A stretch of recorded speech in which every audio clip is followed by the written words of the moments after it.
Good morning, everyone. I should be out in the forest recording this, but the wind is blowing.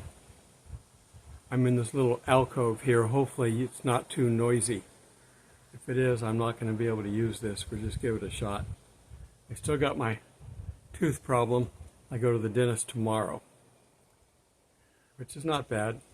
I didn't call until this morning. I was trying to decide if I was going to go back to my old dentist, which is 2 or 3 hours away, or try to get one local. And so I've got one local.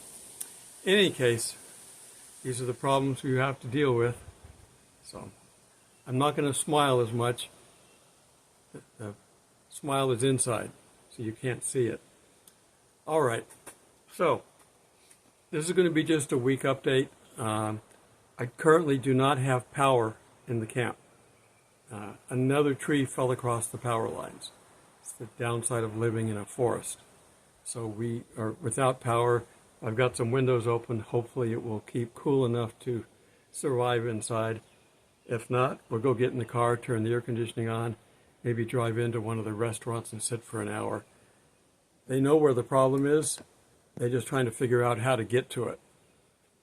The guy took about 15, 20 minutes to walk from the park power pole down the line because they've got a tree path cut and find it, but now he's trying to see if he can get to it without having to go all the way around. There's some hunting roads that are in there, but they might be locked. I don't know. I think they have the right to cut the lock if they need to. In any case, I'm not going to do a Bible study because I don't have. I could use my regular Bible, I suppose, but I'm standing. I'm not seated comfortably where I could open and turn the pages of the Bible because I have to get out of the wind. Opportunities, that's what God gives us, opportunities. So we're going to work with this. And what we're going to end up doing, I'm going to lower this just a little bit. Maybe there. How's that? And then, can I tip it?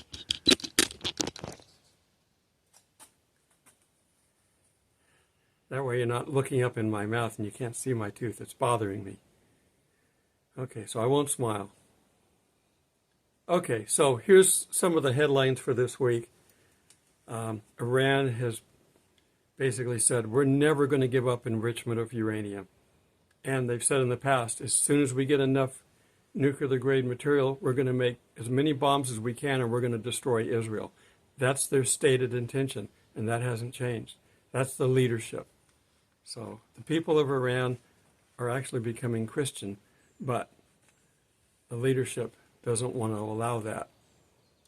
So Trump's got a big decision. Israel has a big decision. Israel has started doing a final push campaign into Gaza. They've taken out Sinwar, the leader of the military there, but now they're moving in and they're pushing everybody south. They're going to crunch them all down to where they can filter out the warriors from the people, and people are going to be able to allow to go to different areas, but they're going to empty it out. Trump said we're basically going to help Israel to take over. There will be no Hamas, no more Palestinians, because they don't exist anyway. It's all a scam. So they're going to do that. They're in the process of doing that now. Now, the wars have to continue.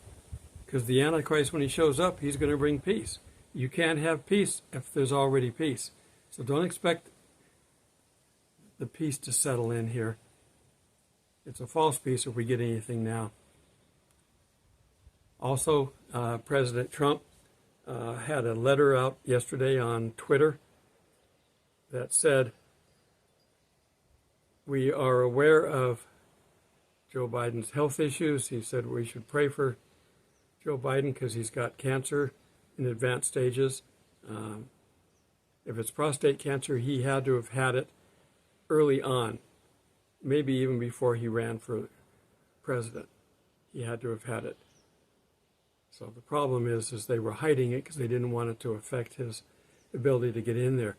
But once he got in, cognitively, he hasn't been able to run the country. So in Trump's message last night or yesterday sometime, he basically said, we're fully aware that he wasn't running the country, that he was not mentally capable.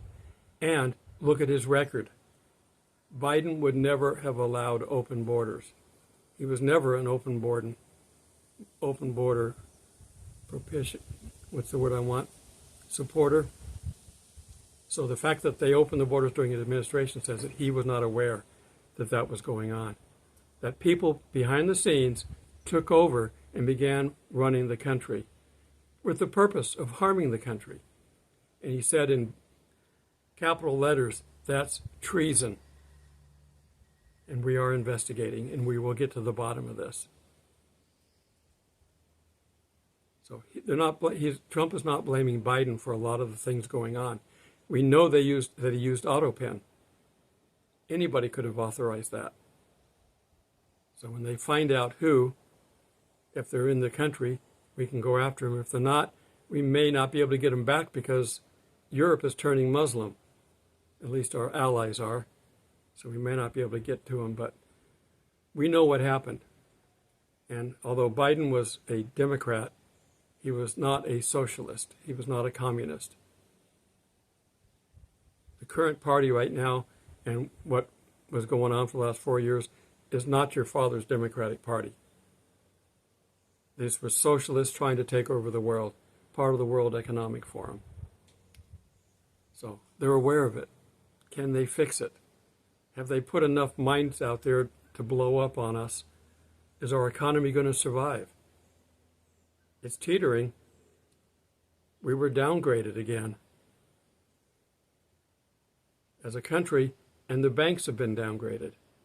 So we're not a high investment opportunity. We're a risk now, slightly.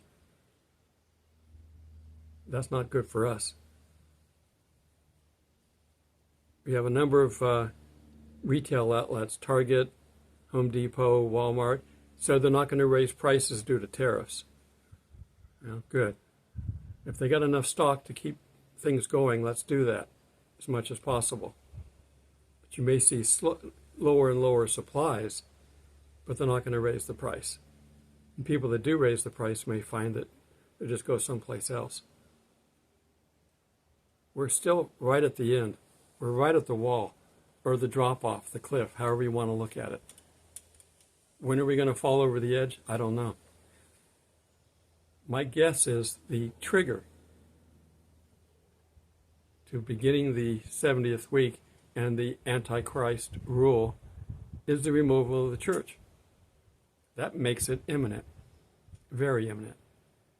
So we're just going to have to see what happens.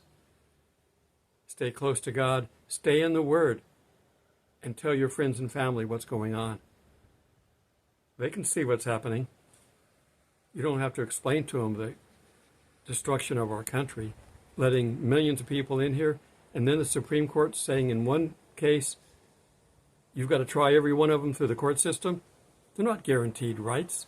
There's no rights to non-citizens. The Constitution was written for citizens. And the "you're born here, you're a citizen" was written in the 1800s so that the slaves that had families still in Africa could bring them here.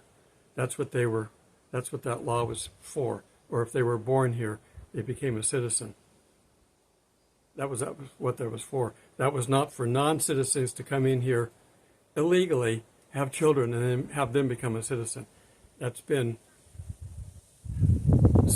one of Satan's greatest achievements in this country, in destroying it. Stay in prayer. I'm going to keep this short. I don't know how long I'm doing. I'm about 10 minutes, I guess. Keep this short because I've got to find out if I can upload this. If they don't get the internet back on, I got to drive into town to upload this tonight. So I'm going to cut it off here. We will survive this, obviously. We just don't know what we're going to have to go through to get there. But the end is knocking at the door. Until we meet in the clouds. God bless.